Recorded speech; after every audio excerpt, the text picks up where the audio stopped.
Hi, it's me again with Corel Tips and Tricks. Somebody sent me this. They want to make it into a banner and have these little marks and and put a name in, like text a path in there.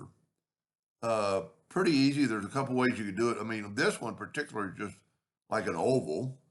I'm going to go to, because they want it like a banner. I'm going to go to common shapes. Yours might say basic shapes. And I'm going to get this banner right here and holding down the control button. You know what? I'm not going to hold down the control button. I'm going to get that right there. I'm going to hit P and put it in the center of the page. Now I'm going to take it, because they want it like this kind of. I'm going to take a 2-point line and hit P, put it in the center of the page. Then take my virtual segment delete key and delete this side. That time we can delete that line. Now these are pretty easy. Just take your 2-point line. I would use the 2-point line instead of like trying to curve it yourself at the first. Let's just take a 2-point line and go from like right there to, and then let go of your mouse and then hit that. Now we can take the shape tool and select it all and right click, turn it into a curve. And then we could add a little bit of curve to it. And you could spend as little or as much time as you want on this. That probably needs to be coming up a little bit. Let's go a little bit more with this and give it a little bit of a pizzazz, something like that. Now this is a straight line, so we can just Control D and make a duplicate, and holding down the control button, then let go. And then Control D, Control D, Control D, Control D. Now if that one's too close, what you could do if you want them to more evenly, you could take that one and move it down where it's kind of the space of that. And if we look, there's 1, 2, 3, 4, 5, 6, 7, 8 of these. Let's just delete these. Whoop. Come in from this way and take these two. Make sure you get both of them. Go up to Effects and Blend, and we're going to blend them 8 times. That way they'll be spaced out equally, like that. Go up to Object, break the blend apart. And just depending on what you want to do with this, what color you want. They're not an object, so you can't just fill them in because they're not really an object. So I would just there's several ways you could do it, but I would just take the Smart Fill tool and Smart Fill that.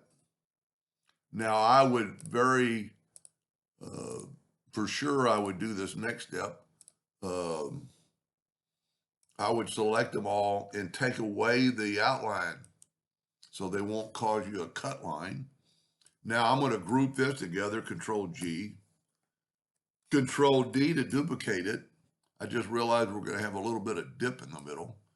So maybe this isn't the best way.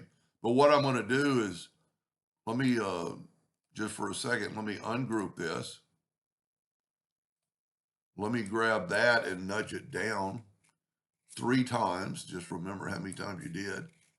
And now I would Smart Fill this and move it up 3 times. And then almost didn't get my colors in there. What that did is that made that a single unit and not 2 halves. Now we can nudge this back down 1, 2, 3, and we could take this.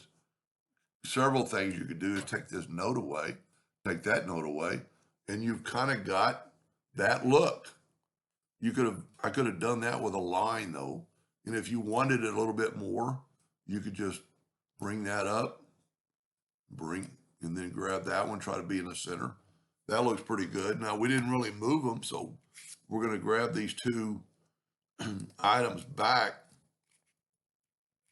and there you go. Now, they did say that now, if you look, we're a little bit off because we turned the tail of them up. So let's just grab these, click on them, and skew them. See how that worked? Now you could try to make them exactly the same, but a lot easier.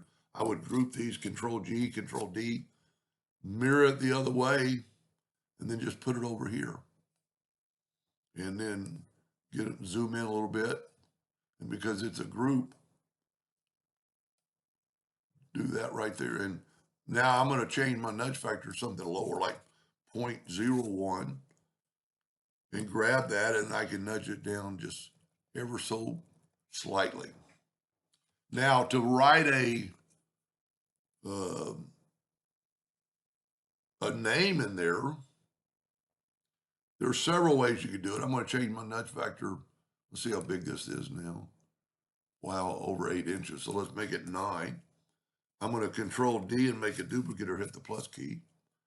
I think what I would do in this case is I would take, and there's several ways you could do this. Take a 2-point line and kind of close that off. Of course, you would want to measure it, make them the same, but I'm just going to eyeball it for the video. And now what you could do is because you don't want the name right in the middle or on that edge, I would smart fill that. Let's nudge it down. Let's left click, right click. Let's go to Effects and Contour. Let's contour, let's say 1 inch to the inside. See, that's going to give me a kind of an area to write. And then instead of, breaking the contour apart, and what I'm going to do now is take this, smart fill this, and move it up to our writing surface. And then I'm going to left click, right click, and that you could almost use depending on what word, I don't know what word they want to put in there. Let's just type out epilogue, my favorite laser people. Well, using her program, I started typing in